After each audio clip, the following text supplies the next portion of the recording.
What's up everyone, this is Kenny here from Problem Stories. So in this video, I want to discuss about tenants' requests.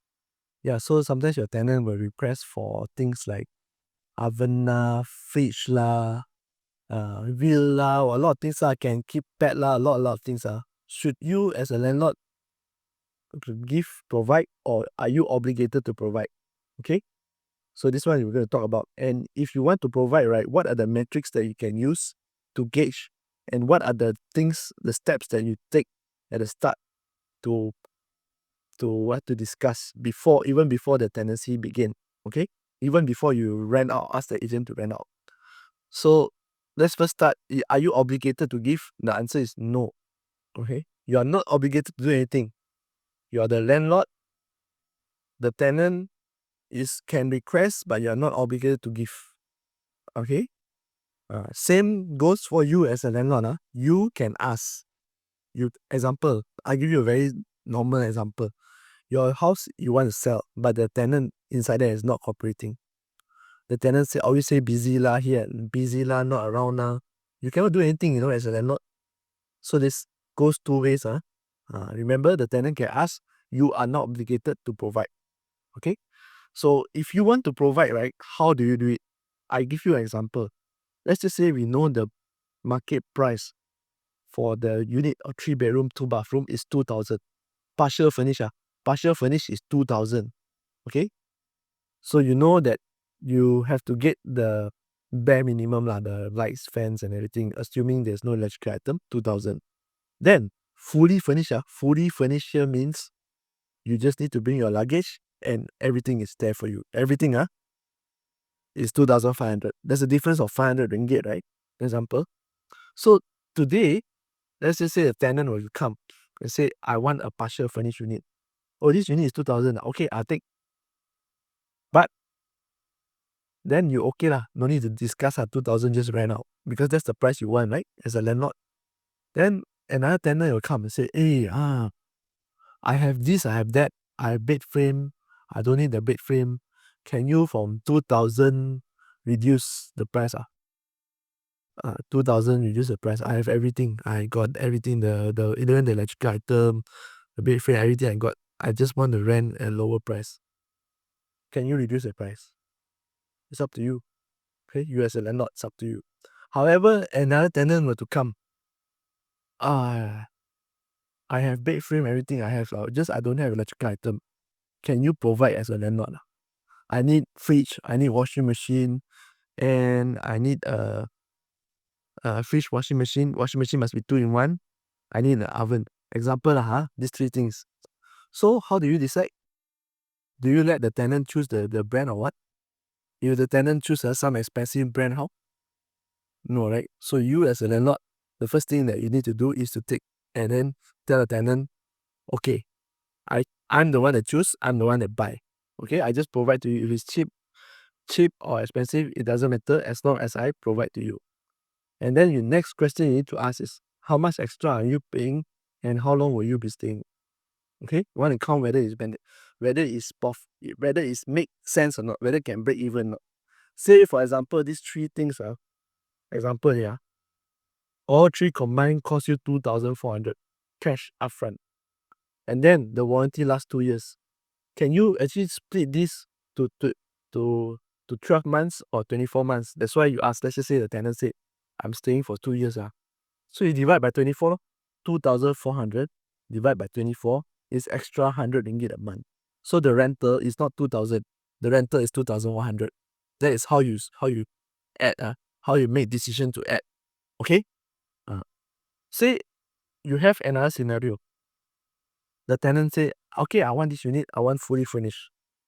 Go in. Then suddenly the tenant say, hey, the landlord didn't provide extra wardrobe. We want a wardrobe, and then we want a oven. We want oven. No oven.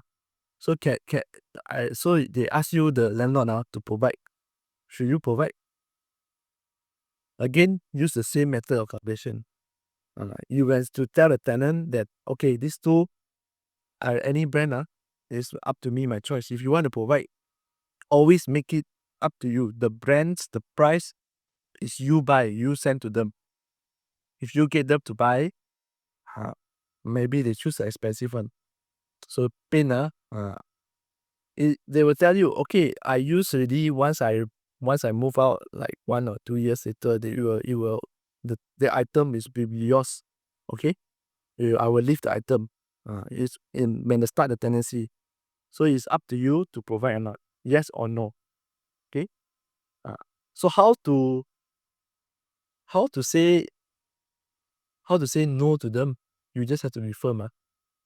At first, that is why at first before you hand over the house, it's very important.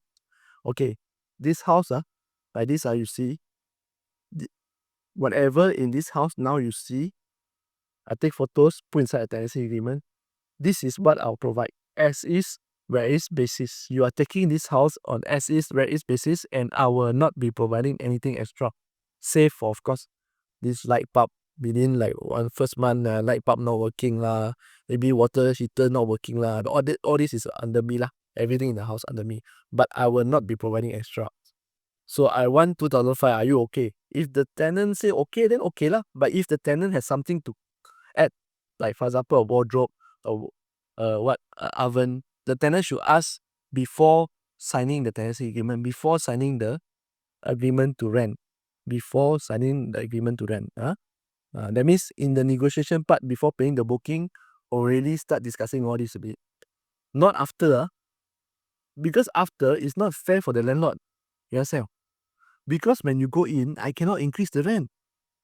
Okay? What if you go in at remember the 2000, the partial furnish? If you go in at 2000 partial furnish, you tell me you don't need anything, you just want to take the house like that. Then when you go in, you tell me, oi, then can you actually provide me extra washing machine, fridge, then furnish the house with the master bedroom only. I want a bed, I want a water filter, and I want you to pay the COVID subscription, all these kind of things. So all these things come together, and the installment, right, even 2 years, is going to be 300 ringgit. Example, 300 ringgit. Are you going to pay extra 2,300 for your rent? You're not going to pay, right? So that's why it's not fair for the landlord. You look at it from the business point of view, it doesn't matter what the tenant say. It really doesn't matter. Because people can say whatever they want, as long as it's not proven in action, it's not valid. Okay? The longer I am in this business, frankly speaking, as a landlord and as an agent, talk is cheap. I can tell you, talk is cheap. The only thing I trust is action. If today you say you want to do something, then today you do it, you show me to me, then yes, I trust. If not, all talk. Simple here. You say you want to pay booking. If today I don't receive, you say you will pay today. Okay, today I wait. Next day don't have. I know already you cannot be trusted. This is small things. You look at small things, but this action will speak out the net words. Okay? So at first I start everything okay. If you okay everything, I take it as okay, It's inside the agreement, and I do not provide to you. Because it's at the end of the day, it's really not fair. So when do you actually provide these extra things? When renewal. When the tenant actually keep their word and renew. Maybe they say, I rent from you 1 year, long term, then I pay so high rent. Why don't you provide? What do you mean by you? Why don't I provide? You already agreed before you take the key, So now, come to the end of tenancy and you want to renew. And that time, yes, I as a landlord, I will ask you whether you want to renew or not. If you renew, I give you extra incentive. The oven you wanted, I give you lor. But if you renew at the same price, or you renew another 2 years, okay? It's all negotiable, right? But the tenant also not stupid one. As more and more properties come into the market, the tenant has choices. So you as a landlord, what you need to do, you are also your own property manager. You need to enhance your asset to compete with the newer properties. That, ladies and gentlemen, is a story for another day. Okay? So for this video, I just want you to have like a framework to decide whether you should or shouldn't provide that extra request to tenant. And you must understand that you as a landlord, you are not obligated to say yes to all your tenant requests. Okay, you are running a business now. You are not running a charity. Okay, uh, of course, first time I understand it's very hard to refuse. But as time goes by, you will know. You will know how to stand firm. So I hope this has been a little bit of help and a guide for you. Uh, this is Kenny here from Property Stories. As usual, you have properties to rent, sell, or buy. WhatsApp me and we can start talking. My number is down below. Okay.